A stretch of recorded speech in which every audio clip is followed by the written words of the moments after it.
अनादिकाल से अनंत काल तक एक सा रहने वाला हमारे परम धन्य परमेश्वर की महिमा और तारीफ हो।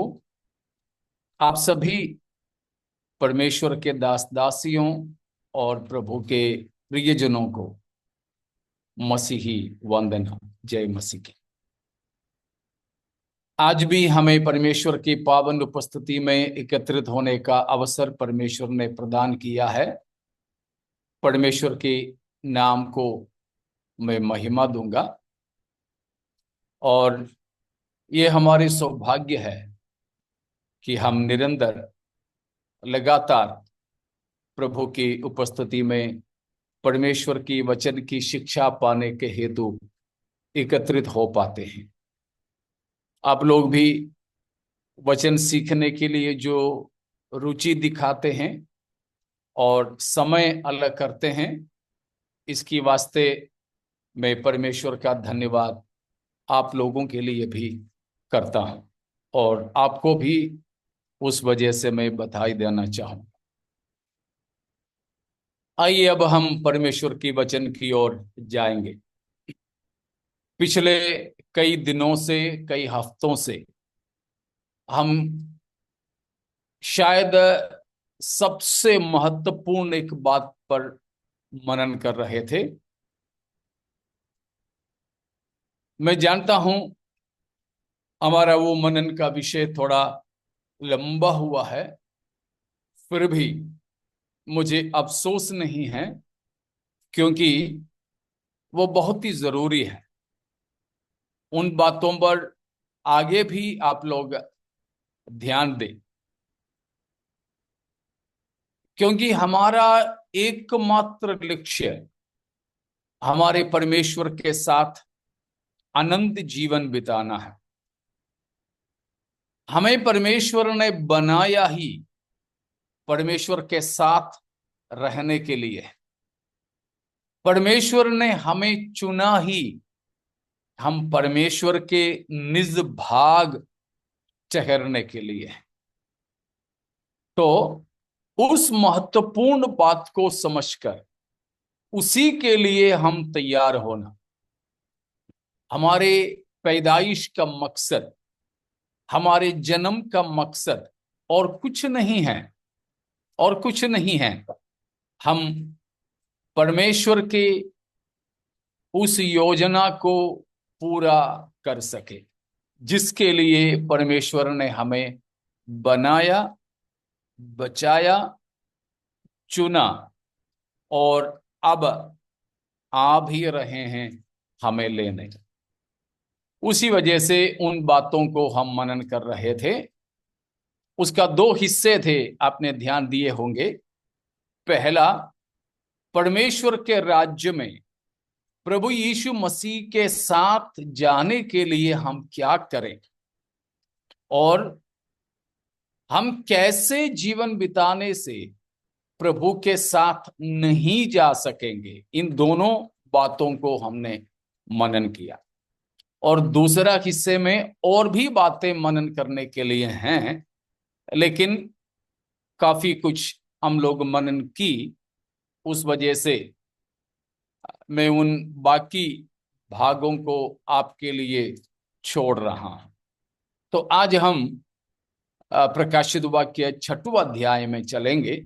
उससे पहले मैं फिर से एक और बार आपसे पूछना चाहता हूं कि अगर पिछले हफ्ता तक हम सीखे हुए बातों में अगर कोई शक है, कुछ समझ में नहीं आया है, तो आप पूछ सकते हैं।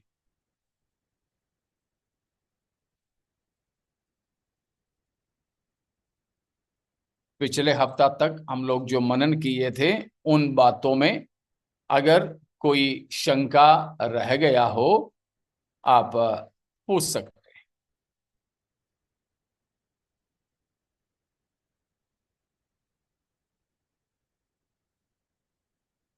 मेरी आवाज आप तक पहुंच रही है ना?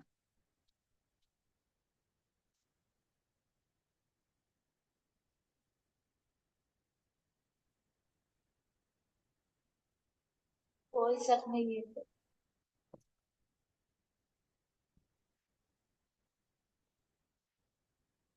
आवाज आ रही है आप लोगों को?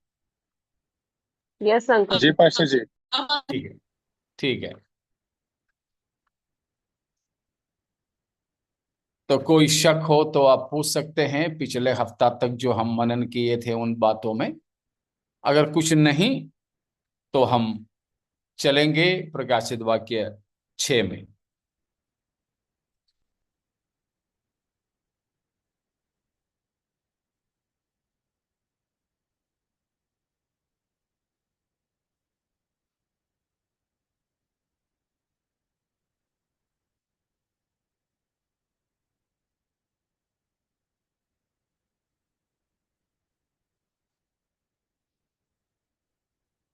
लगता है आपकी खामोशी से कि ऐसा कोई शक नहीं है। ठीक है। तो आगे की कुछ बात हम सीखे समझें, उससे भी जरूरी हम पिछले हफ्ता तक सीखे हुए बातें हैं कि प्रभु यीशु मसीह की आगमन के लिए हम तैयार रहें। उस सिलसिले में एक और बार उस वचन को हम पढ़कर पिछले हफ्ता तक का सारी बातों को समाप्त करते हैं। दूसरा पतरस तीसरा अध्याय 9, 10, 11, 12। दूसरा पतरस 3 का 9 से। प्रभु प्रभु प्रभु अपनी प्रतिज्ञा के विषय में देर नहीं करता, जैसी जैसी देर कुछ लोग समझते हैं, पर तुम्हारे विषय में धीरज धरता है और नहीं चाहता कि कोई नष्ट हो, वरन यह कि सबको मन फिराव का अवसर मिले। 9 से 12 तक। परंतु प्रभु का दिन चोर के समान आ जाएगा। उस दिन आकाश बड़ी हड़हड़ाहट के शब्द से जाता रहेगा और तत्व बहुत ही तप्त होकर पिघल जाएंगे और पृथ्वी और उस पर के काम जल जाएंगे। जबकि ये सब वस्तुएं इसी रीति से पिघलने वाली है, तो तुम्हें पवित्र चाल चलन और भक्ति में कैसे मनुष्य होना चाहिए और परमेश्वर के उस दिन की बाट किस रीति से जोहना चाहिए और उसके जल्द आने के लिए कैसा यत्न करना चाहिए, जिसके कारण आकाश आग से पिघल जाएंगे और आकाश के गण बहुत ही तप्त होकर गल जाएंगे। Praise God. तो पतरस प्रेरित ने कहा कि परमेश्वर अपनी प्रतिज्ञा को पूरा करने के लिए देर नहीं करता, जैसे बहुत से लोग सोचते हैं कि प्रभु यीशु मसीह की आगमन में देरी है। पतरस बताता है नहीं, हमको अगर लगता भी है कि परमेश्वर देरी कर रहा है, वो इसीलिए है कि कुछ और लोग मन फिराएं और कोई भी नाश ना हो सके। अगर हम विश्वास करते हैं कि हमारे प्रभु यीशु मसीह जल्दी आने वाला है, तो वह हम बताया हमको क्या करना है। हमको क्या करना है? प्रभु यीशु मसीह के प्रकट होने का उस दिन की बाट जोते रहना है। पवित्र जीवन और भक्ति का चाल चलन रखना है और प्रभु यीशु मसीह की आगमन को हम जल्द करना है। उन सब का मतलब पिछले दिनों में हम सीख चुके, इसीलिए दोहराऊंगा नहीं। तो यह है हमारे जीवन का सबसे मुख्य मुद्दा कि प्रभु यीशु मसीह की आगमन के लिए हम तैयार होते रहें, अपने आप को तैयार करते रहें औरों को भी हम प्रभु की आगमन के लिए तैयार करते रहें। इस उद्देश्य के साथ, इस मकसद के साथ हम अपने जीवन को आगे व्यतीत करें। ठीक है, तो उस आह्वान देता हुआ हम लोग वापस प्रकाशित वाक्य 6वां अध्याय में चलेंगे। हमने प्रकाशित वाक्य से पिछले दिनों सीखे और सीख रहे थे कि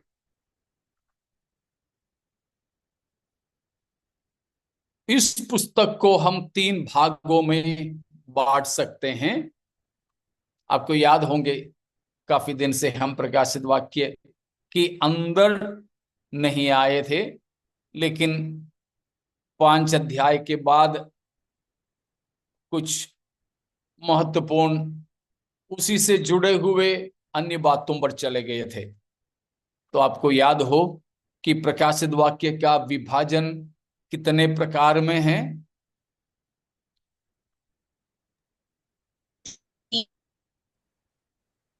3 भागों में। कौन कौन सा है? कैसे जो कैसे बातें है? हमने देखी है, जो हाँ जो बातें हमने देखी है, जो बातें हो रही है और जो इसके बाद होने वाली है। हाँ, पहला अध्याय का 19वां पद में बताया है, जो बातें तूने देखी, और दूसरा, जो बातें अभी हैं, और तीसरा, जो बातें इसके बाद होने वाली है। तो उसमें हमने देखा, पहला अध्याय में प्रभु यीशु मसीह की महिमा का दर्शन, प्रभु यीशु मसीह की काय प्रदर्शन, वो है पहला हिस्सा, जो बातें तूने देखी। और दूसरा ये है कि जो बातें अभी हैं, वो है दूसरा और तीसरा अध्याय में कलीसिया के बारे में बताई गई बातें। और तीसरा हिस्सा, जो बातें इसके बाद होने वाली है, वो है 4 से लेकर 22 तक की अध्यायों में बताई गई ये बातें। उसमें हमने देखा कि चौथा और 5वां अध्याय भविष्यकालीन घटनाओं की स्वर्ग में होने वाली तैयारी का अध्याय है।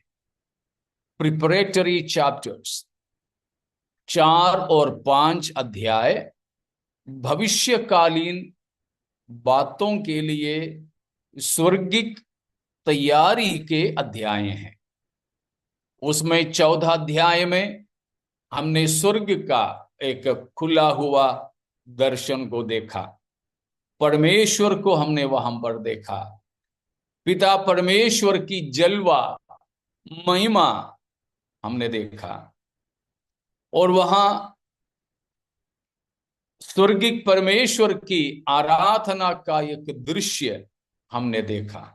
वो सारी बातें 14 अध्याय में है। 5वां अध्याय में हमने पाया कि तख्त पर विराजमान परमेश्वर, सिंहासन पर बैठा हुआ परमेश्वर पिता, खुदा बाप, और उस पिता के हाथ में एक ऐसी किताब है जो 7 मोहरों से मोहरित है। 7 मोहरों से बंद एक किताब पिता परमेश्वर के हाथों में है। तब एक सशक्त स्वर्गदूत पूछता है, स्वर्ग में या पृथ्वी पर या पृथ्वी के नीचे अधोलोक में कोई इस योग्य है जो पिता परमेश्वर के हाथों से इस पुस्तक को ले और उसकी मोहरों को खोल दे? कितने लोग सामने आए थे?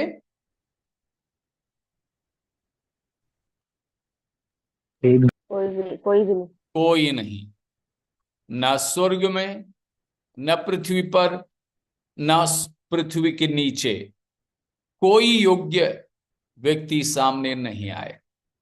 तब यूहन्ना रोया। तब 24 प्राचीनों में से एक आकर यूहन्ना को बताया, मत रो, एक जन है जो इस पुस्तक को लेने और उसकी मोहरों को खोलने के लिए जयवंत हुआ है। कौन है? मेमना, प्रभु यीशु मसीह। नहीं। यहूदा के गोत्र का वह सिंह जो दाऊद का मूल है। हाँ, यहूदा का गोत्र का सिंह और दाऊद का हुआ। मोल है या वंश का है। जरूर वो यीशु मसीह है, जरूर वो मेमना है, लेकिन यूहन्ना को बताया गया यीशु या मेमना करके नहीं था, परंतु यहूदा के गोत्र का वह सिंह जो दाऊद का वंश का है या मूल का है। यह कौन है देखने के लिए यूहन्ना मुड़ा तो कोई सिंह दिखा? नहीं। फिर क्या दिखा? कौन दिखाई पड़ा? वध किया हुआ। एक मेमना जो मानो वध किया गया है। सिंह को, लयन को, जानवरों के जंगल के राजा को देखने के लिए यूहन्ना मुड़ा, मगर दिखा मेमना, वो भी मानववत हुआ है, मतलब लहूलुहान, खून में बिल्कुल लताड़ा गया एक मेमना। तो कहा कि यह मेमना जयवंत है कि पिता के हाथ से वो पुस्तक को ले सकें और इस पुस्तक की मोहरों को खोल सके। ठीक है, पुस्तक को ले सकें और पुस्तक की मोहरों को खोल सके। उस तरह परमेश्वर के मेमना, जिसके बारे में बपतिस्मा दाता यूहन्ना ने कहा था, क्या कहा था? जगत का पाप उठा ले जाता है। हाँ, मेमना, परमेश्वर की मेमना जो जगत का पाप उठा ले जाता है, यूहन्ना 1:29 में बताया था। वही मेमना यहां पाप अपने ऊपर उठा ले जाने के कारण पापों के लिए प्रायश्चित होकर वध हुआ है। उसका वध होना उसकी योग्यता थी। यीशु मसीह की क्रूस पर मारा जाना उसका योग्यता है। ठीक है ना? यीशु मसीह का मेमना होकर क्रूस पर मारा जाना यीशु मसीह की योग्यता है। वह यीशु मसीह को जयवंत करता है। क्रूस पर मारा गया यीशु पराजय का चिन्ह नहीं है, हार का नमूना नहीं है। जरूर वह क्रूस पर मारा गया, जरूर उसके सिर पर कांटों का ताज ठोंका गया, हाथ पांवों में कीले ठोके गए, कपड़े उतारे गए, चेहरे में थूके, दाढ़ी के बाल खींच खींच करके उखाड़ते गए, आंख बांध कर मुट्ठी मारे, थप्पड़ मारे, लठ से मारे, कोड़े से मारे, अपना पूरा शरीर लहूलुहान हुआ। इतना तक उसका रूप बिगड़ गया, नहीं लगता था कि वो कोई इंसान है।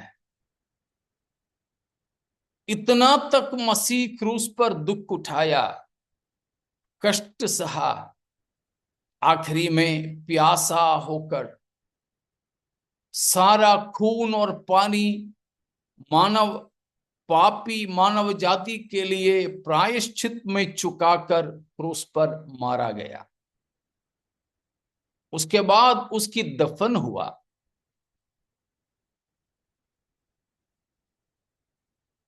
लेकिन यीशु मसीह का इस प्रकार पकड़ाया जाना, पेशी होना, मारा जाना यीशु मसीह के पराजय नहीं है, परंतु उसी क्रूस पर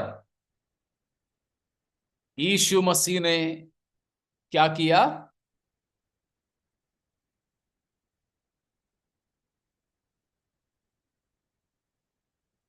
जय जयकार की ध्वनि सुनाई। मेरी आवाज आ रही है अब तक? कोई तकलीफ नहीं। उसी क्रूस पर प्रभु यीशु मसीह जयवंत हुआ। पढ़िए कुलुसियों 2 का 14 और 15। वह विधियों का वह लेख जो हमारे नाम पर और हमारे विरोध में था, मिटा डाला और उसे क्रूस पर कीलों से जड़कर सामने से हटा दिया है। और उसने प्रधानताओं और अधिकारों को ऊपर और से उसने 15वां पद पे देखिए, और उसने यानी यीशु मसीह ने प्रधानताओं और अधिकारों को और अधिकारों को ऊपर से उतार कर उनका खुल्लम खुल्ला तमाशा बनाया और बनाया, क्रूस के द्वारा उन पर जय जयकार की ध्वनि सुनाई। और क्रूस के द्वारा उन पर जय जयकार की ध्वनि सुनाई। मैंने कहा ये सारे प्रकार के कष्टों को सहकर प्रभु यीशु मसीह क्रूस पर मारा गया। उसकी उस क्रूस पर की मृत्यु के द्वारा यीशु मसीह जय जयकार की ध्वनि सुनाई। सब प्रकार के प्रधानताओं, अधिकारों, जो भी शैतानिक बातें, इन सबको क्रूस पर हराया और क्रूस के द्वारा उन सबके ऊपर जय जयकार की ध्वनि सुनाई। तो प्रभु यीशु मसीह क्रूस पर जयवंत हुआ। और इब्रानियों 2 का 14-15 में भी हम पढ़ते हैं, निकाला हो तो पढ़ें। इब्रानियों 2 का 14-15। इसीलिए जबकि लड़के मांस और लहू के भागी हैं, तो वह आप भी उनके समान उनका सहभागी हो गया, ताकि मृत्यु के द्वारा उसे, जिसे मृत्यु पर शक्ति मिली थी, अर्थात शैतान को निकम्मा कर दे, और जितने मृत्यु के भय के मारे जीवन पर दासत्व में फंसे थे, जीवन भर दासत्व में फंसे थे, उन्हें छुड़ा ले। उधर भी हम पढ़ते हैं कि प्रभु यीशु मसीह अपने मृत्यु के द्वारा शैतान को क्या कर दिया? निकम्मा कर दिया। निकम्मा हाँ, निकम्मा, नाकाम कर दिया। ये यीशु की क्रूस की द्वारा था, क्रूस की द्वारा, क्रूस की मृत्यु की द्वारा।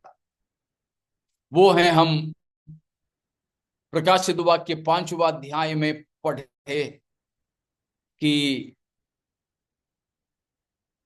यहूदा के गोत्र का सिंह और दाऊद का मूल वंश का यीशु वध हुआ मेमने की तरह जयवंत हुआ है। तो यीशु मसीह का क्रूस एक हार का चिन्ह नहीं, परंतु फतह का निशाना है। यीशु का क्रूस पराजय नहीं, वह विजय का बिल्कुल निशाना है।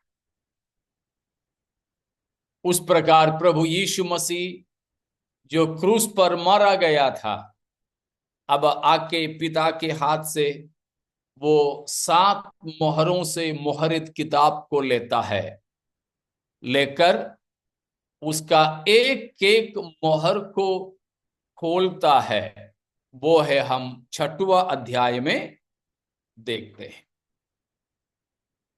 इतने में किसी को कोई शक तो नहीं है ना?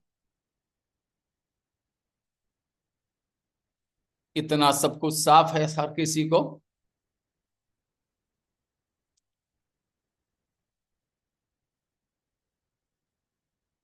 हाँ जी, कुछ तो जवाब दें जिससे मैं भी जानूं कि आप लोग मेरे साथ हैं।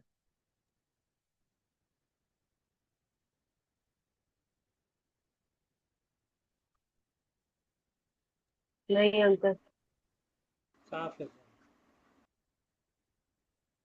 साथ में है, समझ में आ रहा, ठीक है, कोई शक नहीं। ठीक, तो अभी हम 6वां अध्याय में जाएंगे। तो उस किताब जो प्रभु यीशु मसीह ने पिता के हाथ से पाया, लिया, वो किताब अभी खोल रहे हैं। अंदर और बाहर उसमें लिखा हुआ है, और एक पन्ना लिखा, उसको मोहर किया, उसके ऊपर अगला पन्ना दोबारा मोहर किया, उसके ऊपर तीसरी बात, तीसरा पन्ना रखा, फिर मोहर लगाया। ऐसे 7 मोहरों से मोहरित, उसका मतलब 7 अध्याय मानो, 7 पन्ने मानो लिखा हुआ है। एक एक पन्ना लिखने के बाद उसको मोहर करते हैं। ऐसे एक एक मोहर खोलते समय उसके नीचे लिखा हुआ बातें समझ में आ जाएगा। ऐसे करके 7 मोहर, ऐसे नहीं कि हमारे जैसे एक किताब है उसके ऊपर से 7 मोहर लगा दिया हो, ऐसे नहीं। अब मानो ये एक किताब है, इस पे कुछ लिखा हुआ है, इसमें पूरा लिखा, लिखने के बाद में इसके ऊपर मोहर लगा दिया। उसके बाद में एक अगला रखा, और उसके बाद उस पर मोहर लगा दिया। इस पर मोहर लगाने के बाद एक तीसरा रखा, उस पर और मोहर लगा दिया। अभी तो ये 3 है, 1 2 3, इस तरह 7 है, एक एक के ऊपर मोहर है। समझ में आ रहा है ना? एक एक के ऊपर मोहर है। तो सबसे ऊपर वाले की ऊपर केवल एक ही मोहर है, सातवां मोहर। जब उसको खोलेंगे तो ये खुल जाएगा, इसमें की बातें जो है वो पूरा होगा। इस तरह पहला 6 मोहरों को खोलने और खोलने के समय होने वाली घटनाओं के बारे में लिखा हुआ है ये 6वां अध्याय में। कुल कितने मोहर है? 7। 7। 7। उनमें से 6वां अध्याय में कितने मोहर खुलते हैं? 6। 6। ठीक है, तो 7 मोहरों में से 6 मोहर खुलने के बारे में यह 6वां अध्याय बताते हैं। हाँ, उसका पहला पद को पढ़िए, 6 का पहला। फिर मैंने देखा कि मेमने ने उन 7 मोहरों में से एक को खोला, और उन चारों प्राणियों में से एक का गर्जन का सा शब्द सुना। यहां मेमना यानी प्रभु यीशु मसीह पिता के ओर से लिया हुआ उस 7 मोहरों वाली किताब का पहला मोहर को खोला।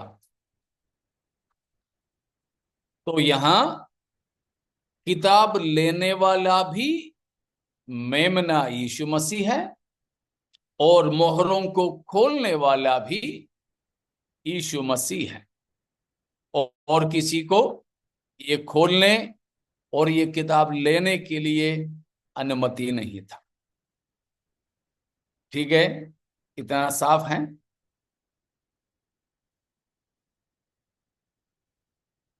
इतना यस साफ है? Uncle, yes uncle. जी हाँ।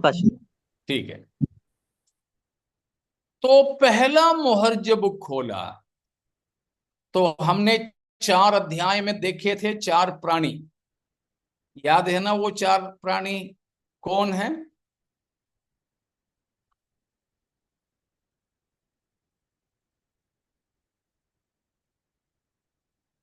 भूल गए?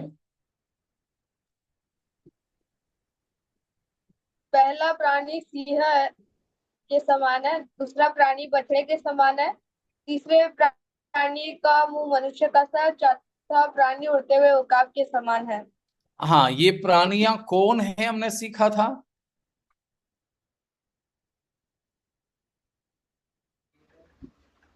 सी बेबीलोन है। हाँ जी, सी जो है बेबीलोन को दर्शाता है। नहीं नहीं नहीं, वो तो दानियल में है, ये 4 प्राणियों में नहीं है।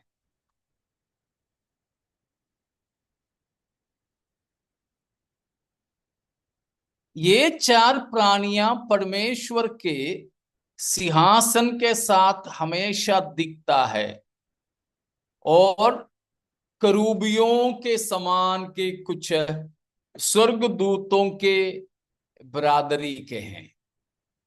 ठीक है, स्वर्गदूत अलग अलग किस्म के हैं। उनमें से एक किस्म के स्वर्गदूतों के नाम है करूब। तो ये जो 4 प्राणियां करूबों से बहुत मिला जुला है, तो करूब ही समझने में भी गलत नहीं है। तो ये 4 प्राणियों में से एक, 6 का पहले में हम पढ़ते हैं, जब यीशु मसीह ने वो 7 मोहर वाली किताब का मोहर को खोला, पहला वाला मोहर को जब खोला, तब 4 प्राणियों में से एक, यानी 14 अध्याय में हम देखे थे परमेश्वर के सिंहासन के साथ,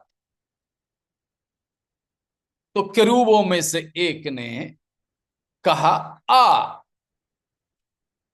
तो कौन आया? दूसरा वचन को पढ़ें। मैंने दृष्टि की और देखो, एक श्वेत घोड़ा है और उसका सवार धनुष लिए हुए है, और उसे एक मुकुट दिया गया, और वह जय करता हुआ निकला कि और भी जय प्राप्त करे।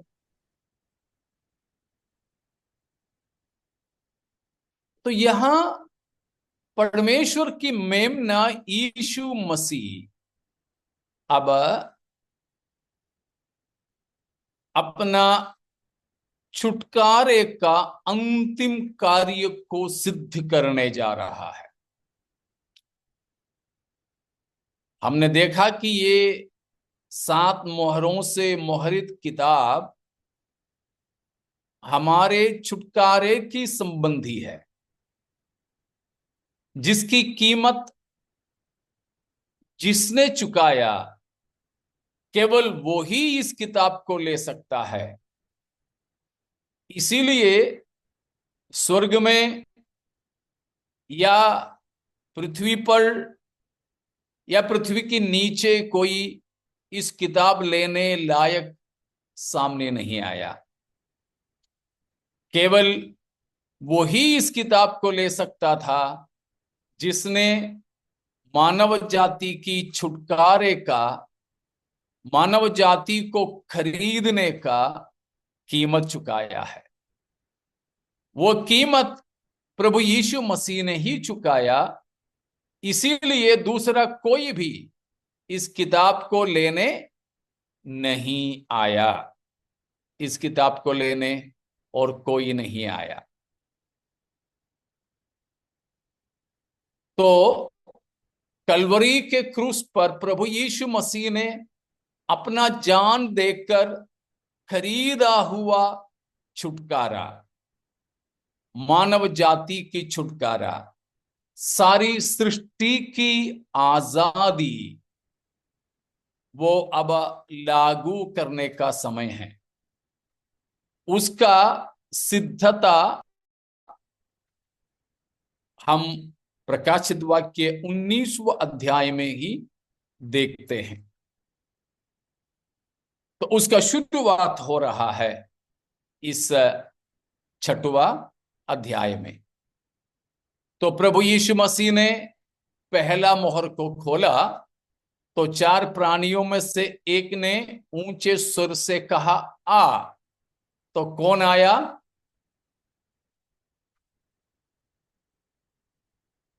कौन आया? श्वेत घोड़ा। घोड़ा आया। एक श्वेत श्वेत घोड़ा। घोड़ा। एक श्वेत घोड़ा, ए व्हाइट हॉर्स। और घोड़ा अकेला आया क्या? सवार के साथ। सवार धनुष उसके लिए। ऊपर कोई बैठा है, कोई सवार है। कौन है वो सवार?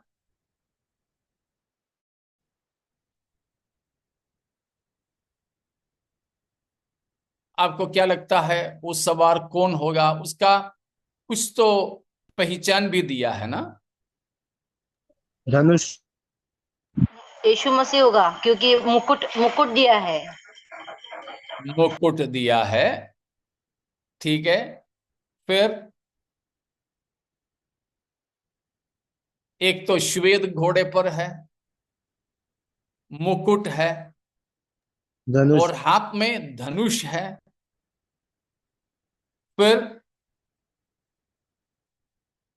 जय करता हुआ निकला। किसी और भी जय लोग पाता हुआ निकला, और जय, ताकि और और जय जय प्राप्त प्राप्त करे। करे। जय पाने के लिए 5 पहचान। श्वेत घोड़े पर सवार है, मुकुट है, धनुष है,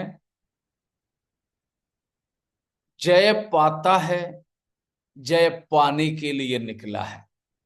ये सारे निशानों से, ये सारे इशारों से ये कौन समझ पड़ता है? एक किंगडम, राज्य। राज्य है। और कुछ?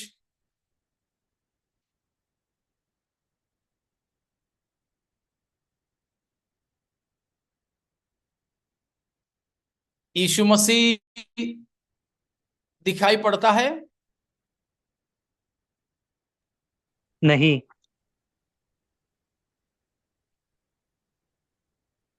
क्यों नहीं?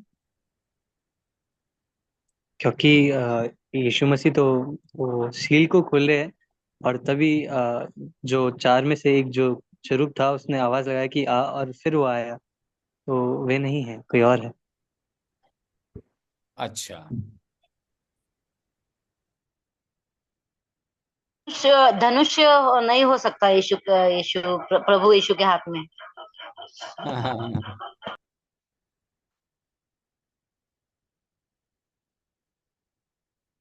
बिल्कुल, उसमें ये अक्सर लगता है यीशु मसीह है, क्योंकि मुकुट है, श्वेत घोड़ा है, जय पाने के लिए है, जयवंत होकर निकला, ये सारी बातें यीशु मसीह के जैसा लगता है, लेकिन वो यीशु मसीह नहीं है। कारण, पहला कारण जैसे अक्षत ने बताया, ये मोहर खोलने वाला यीशु मसीह है। तो मोहर खोल के यीशु मसीह सामने आएगा, खोलने वाला भी सामने आने वाला भी वही एक ही जन, हो ही नहीं सकता है। और एक करूब या फिर एक स्वर्ग के एक प्राणी ने आ करके बुलाया तब आया, तो क्या यीशु मसीह को प्रस्तुत करने वाला कोई स्वर्गदूत है क्या? नहीं। बिल्कुल नहीं हो सकता है। इसीलिए सबसे पहली बात वो। दूसरी बात, ठीक है, यीशु श्वेत घोड़े पर तो आया, लेकिन अकेला आया ना? घोड़ा एक ही तो था ना, या बहुत है? एक ही है। घोड़ा एक ही है। एक ही है। लेकिन असली यीशु मसीह को जरा देखेंगे। चलिए 19 अध्याय का 11वां पद में, 19 का 11। फिर मैंने स्वर्ग को खुला हुआ देखा, और हाँ देखता हूँ कि एक श्वेत घोड़ा है, और उस पर एक सवार हाँ है, जो विश्वास योग्य और हाँ। सत्य कहलाता है। वह धर्म के साथ हम्म न्याय और युद्ध करता है। उसकी आंखें आग हम्म की ज्वाला है, और उसके सिर पर हम्म बहुत से राज मुकुट है। हम्म। उस पर एक नाम आगे। लिखा है, जिसे उसको छोड़ और कोई नहीं जानता। हाँ, वह लहू छिड़का हुआ वस्त्र पहने है, और उसका नाम देखा परमेश्वर वहां का। पर उसका 11वां पद से लेकर के हम देखते हैं कि एक श्वेत घोड़े पर प्रभु यीशु मसीह स्वर्ग से आ रहा है, स्वर्ग को खुला हुआ देखा। लेकिन ये जो छठवां अध्याय का घोड़ा का सवार कहां से आ रहा, कुछ पता है, अता पता है?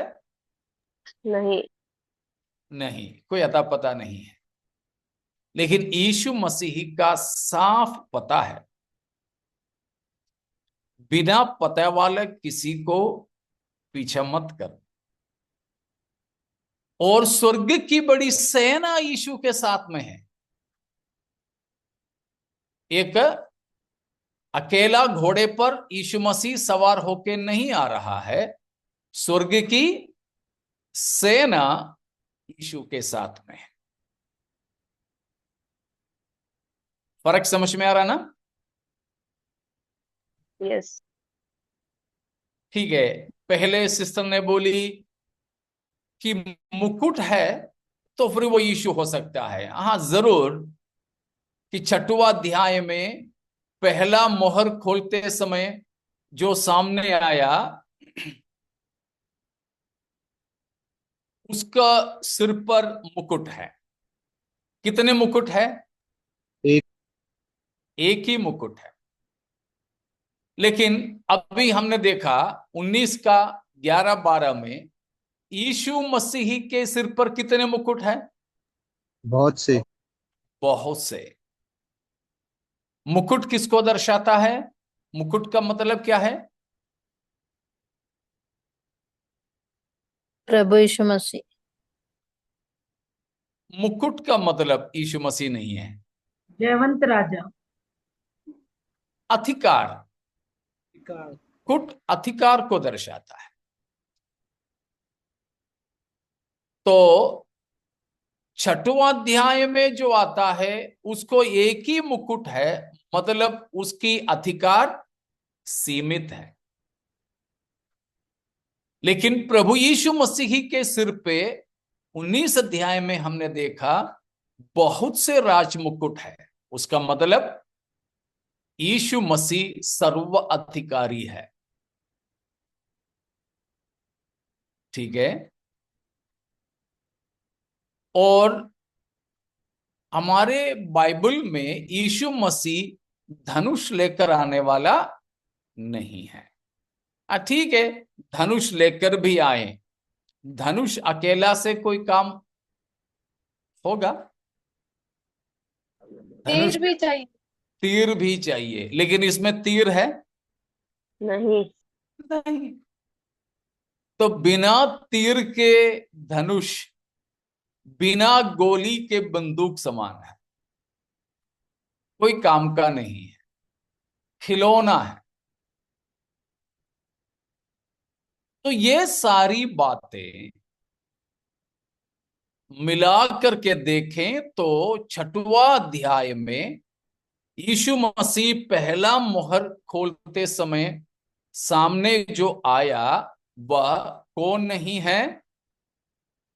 यीशु मसीह नहीं है। यीशु मसीह नहीं है। फिर कौन है? वह झूठा मसीह है। यीशु मसीह का नकल करने वाला झूठा मसीह है। तो झूठा मसीह को पृथ्वी पर प्रवेश करने की अनुमति दे रहा है हमारे प्रभु यीशु मसीह। विरोधी मसीह, झूठा मसीह, वो अब पृथ्वी पर प्रवेश कर रहा है। अगला 7 साल, इस घटने से लेके अगला 7 साल झूठा मसीह का राज होगा। वो हम आगे को देखेंगे। लेकिन हमारे यीशु मसीह को इस पृथ्वी पर लाने वाला कोई भी स्वर्गदूत या स्वर्ग की किसी प्राणी नहीं है। पिता परमेश्वर हमारे प्रभु यीशु मसीह को पृथ्वी पर फिर से लाएंगे। हम मसीह के आने की बाट जोते हैं। लेकिन प्यारों, ये झूठा मसीह का ऐसा प्रशासन होने से पहले हमारे प्रभु यीशु मसीह बादलों पर आएंगे और हमें अपने साथ ले जाएंगे। इसीलिए हमारे खास बात प्रभु यीशु मसीह के आगमन और मसीह के साथ चला जाना है। इसलिए आइए प्यारों, आज हम अपने जीवन हमारे प्रभु यीशु मसीह की आमद के लिए तैयार करें, समर्पित करें। परमेश्वर हमें इन वचनों के द्वारा आशीष देवे।